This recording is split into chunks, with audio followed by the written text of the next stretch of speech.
ना बहुत बड़ी जगह पे लगी है, बहुत बड़ी कंपनी है जहाँ पे वो ऑफिसर लग गया है। भाई ये बड़ा कमरा, खूब ठाठ है, इतना खूबसूरत फर्नीचर, और मेरे बेटे के लिए तो स्पेशल कुर्सी बनवाई है उन लोगों ने। अरे पहले अपने सुसर को तो बचा लो। क्या निजाम चाचा को हार्ट अटैक हो गया?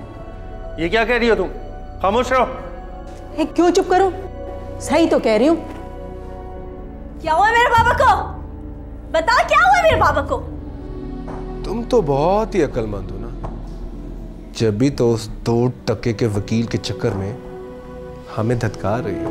बको मत। तुझे तो खुश होना चाहिए, शबनम की मंगनी टूट गई, शादी रुक गई उसकी। तो यही चाहता था ना?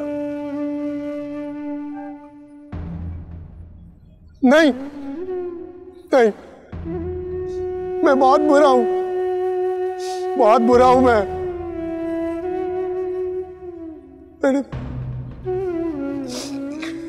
मैंने बर्बाद कर दिया शबनम को।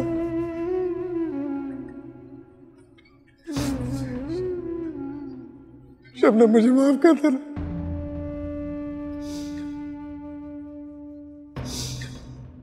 माफ कर देना शबनम, मुझे माफ कर दे।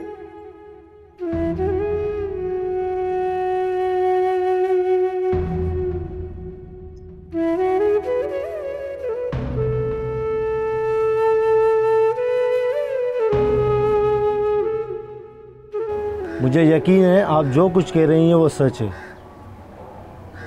फिर भी अगर कोई और बात याद आ जाए मुझे फ़ोन कर दीजिएगा। जी शुक्रिया। मुझे इजाज़त। क्या तुम्हें वाकई नहीं पता वो कौन थे? नहीं, मैं उसका चेहरा नहीं देख सकी थी, उसने चेहरा छुपाया हुआ था। पता नहीं वो कौन था जो तुम्हें अगवा भी कर गया और खुद ही छोड़ भी गया। ये सब मेरी वजह से हुआ है, मेरी वजह से बाबा। ऐसा मत सोचो, शायद बाबा की इतनी जिंदगी थी, शायद खुदा को यही मंजूर था। देखो शबनम, अगर वो निसार था तो तुम जो कुछ भी कर रही हो वो ठीक है, और अगर कोई और था तो तुम्हें पुलिस की मदद करनी चाहिए। मुझे जो मालूम था मैं पुलिस को बता चुकी हूँ। ना मैंने उसकी शक्ल देखी थी, ना जिंदगी भर देखूंगी।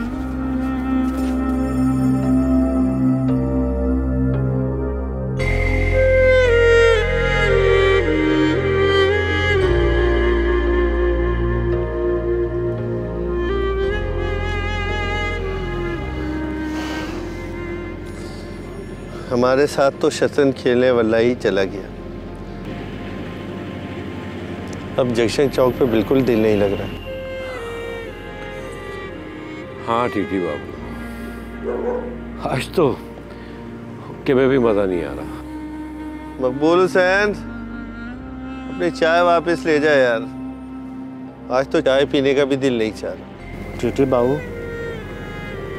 ये चाय पिएंगे ना कड़क, आपके अंदर की सारी उदासी को दूर कर देगी ये। नहीं मकबूल हुसैन, आज कोई भी चीज़ अंदर की उदासी ख़त्म नहीं कर सकती।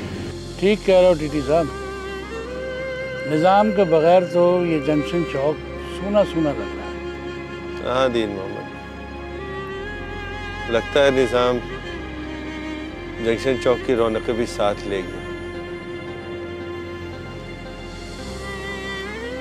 भाई मकबूल हुसैन, बुरा मत मानना है, आज चाय पीने का बिल्कुल दिल नहीं चाह रहा। चलता हूँ।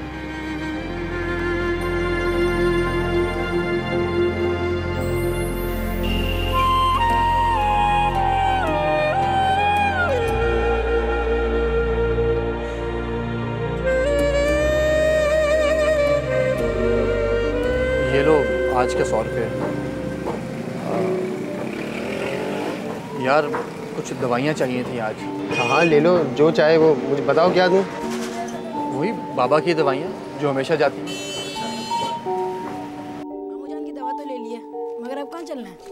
मेडिकल स्टोर भी तो जाना है। डॉक्टर साहब ने जो दवाइयाँ लिख के दी है वो कौन लेगा? ये डॉक्टरों का भी ना मेडिकल वालों के साथ कमीशन सेट होता है, जब भी अपनी दवाइयों के साथ साथ बाहर की दवाइयाँ भी लिख देते हैं। बस कर जाओ, सारा दिन बकवास करते रहते हो।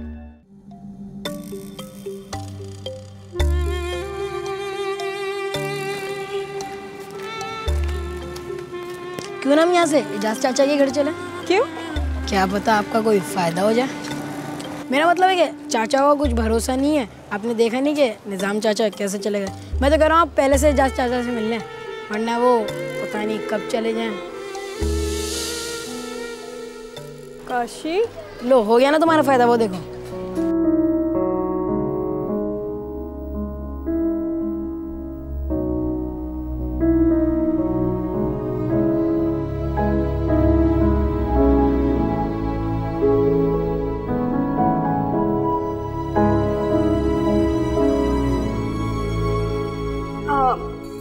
अच्छा तुम जाके मेडिकल स्टोर से दवाइयाँ ले।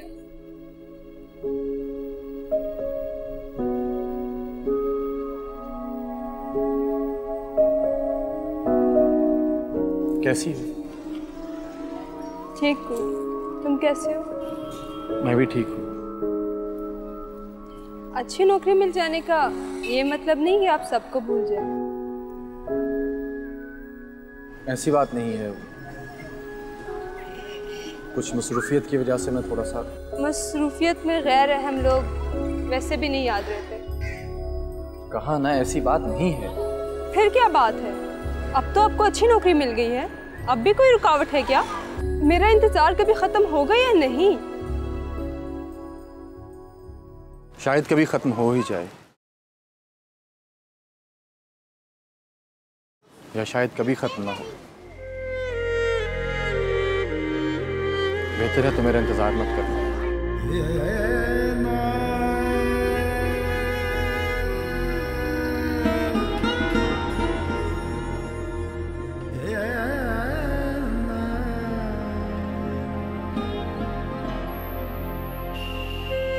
चले? हाँ वो तो कब के चले गए।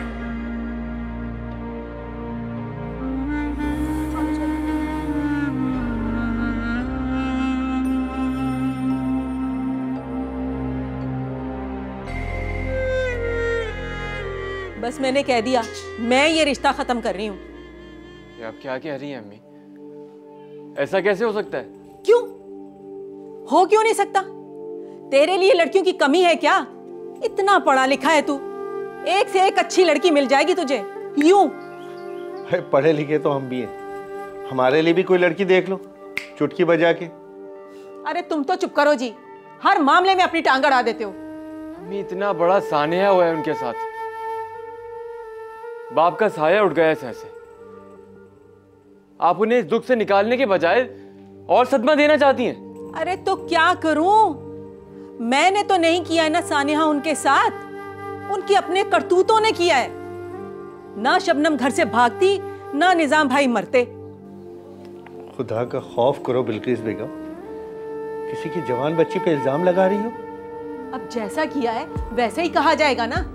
जब मुंह काला किया है तो अब बस भी करें अम्मी, आप बिना सोचे समझे कुछ भी कहे जा रही हैं। जो भी हो,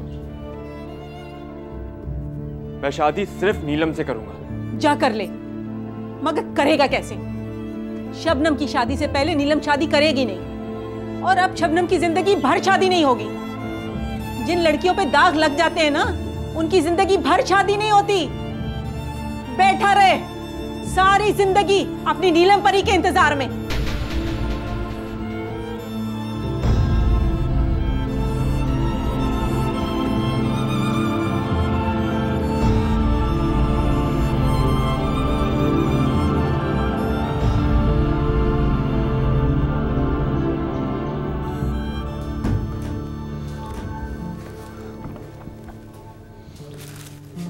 अस्सलाम मम्मी। वालेकुम अस्सलाम।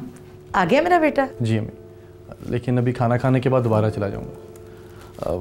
अम्मी ये बाबा की दवाई है पूरे हफ्ते की, इसको अलमारी में संभाल लें। माँ सुखे जाए।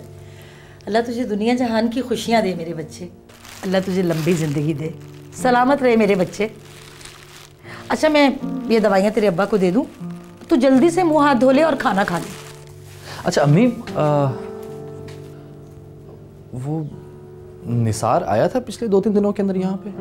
हाँ आया था, तेरे अब्बा के पास बैठा रहा और फिर चला गया। लेकिन तू क्यों पूछ रहा है? नहीं वो कुछ नहीं, ऐसे ही। वो असल में आपने भी बताया था ना कि बाबा उसका पूछते रहते, तो मैंने सोचा शायद वो आया हो यहाँ पे। खैर आप अम्मी खाना प्लीज़ गर्म कर दीजिए मेरे लिए, मैं भी ज़रा हाथ मुँह धो लूँ तब तक। ठीक है मेरा बच्चा।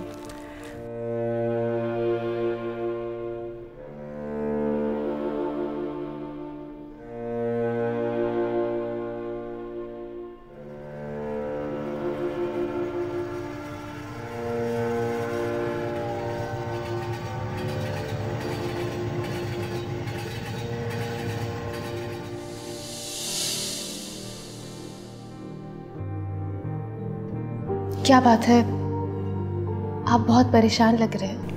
नहीं तो। आज तो मेरी किस्मत ही खुल गई कि आप बगैर बुलाए ही चले आए। क्या बना कॉलोनी वालों के मसले का? कुछ पता चला कि किस किस को मकान छोड़ने पर राजी कर चुके हैं? कुछ समझ नहीं आ रहा है। जो भी कुछ हो रहा है छुप छुपा के हो रहा है, इसलिए कुछ पता नहीं चल रहा है। लेकिन फिक्र मत करो, पूरी कॉलोनी खाली कराने के लिए एक ना एक दिन इनको खुल के सामने आना ही पड़ेगा। और जिस दिन ये लोग खुल के सामने आ गए, मैं निपट लूंगा इन लोगों से। मगर तब तक तो ये लोग न जाने कितने लोगों से राजीनामे पर दस्तखत करवा चुके होंगे, कितने लोग बेघर हो चुके होंगे। तब हम क्या कर सकेंगे? ये खदशा तो है। आप निसार से क्यों नहीं पूछते? उसे तो सब कुछ मालूम है, आखिर वो ही तो सब लोगों से राब्ते कर रहा है। वो कुछ बताने को तैयार ही नहीं है, बल्कि वो तो सीधे मुंह बात ही नहीं कर रहा है। मैं अच्छी तरह से जानता हूँ वो इस खेल का अहम किरदार है। नई मोटरसाइकिल, पैसे की फरावानी, ये सब कुछ किसी खास किस्म की मेहनत का सिला है जो निसार कर रहा है। पर देखना यह है कि ये सारा सिला उसको दे कौन रहा है।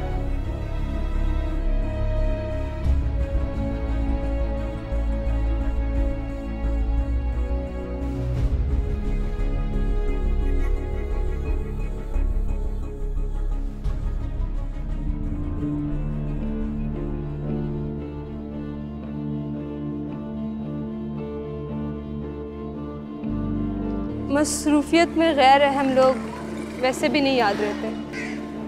कहा ना ऐसी बात नहीं है। फिर क्या बात है? अब तो आपको अच्छी नौकरी मिल गई है, अब भी कोई रुकावट है क्या? मेरा इंतजार कभी खत्म होगा या नहीं?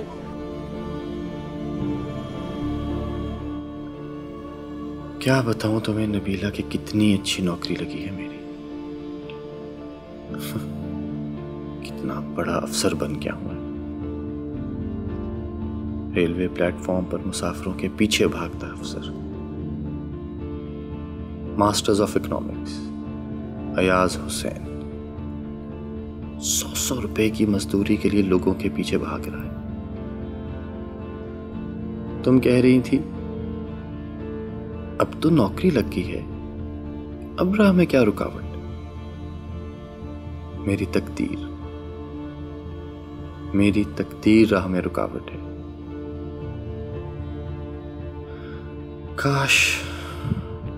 काश मैं तुम्हें बता सकता नबीला, ना मैं तुम्हारे काबिल हूं और ना मेरी ये आलीशान नौकरी।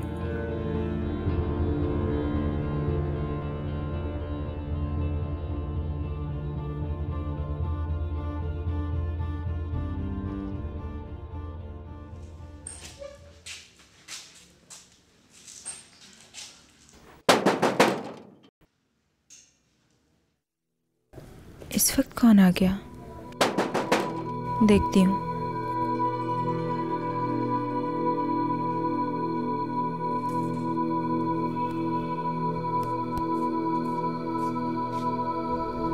कौन? मैं हूँ रशीद।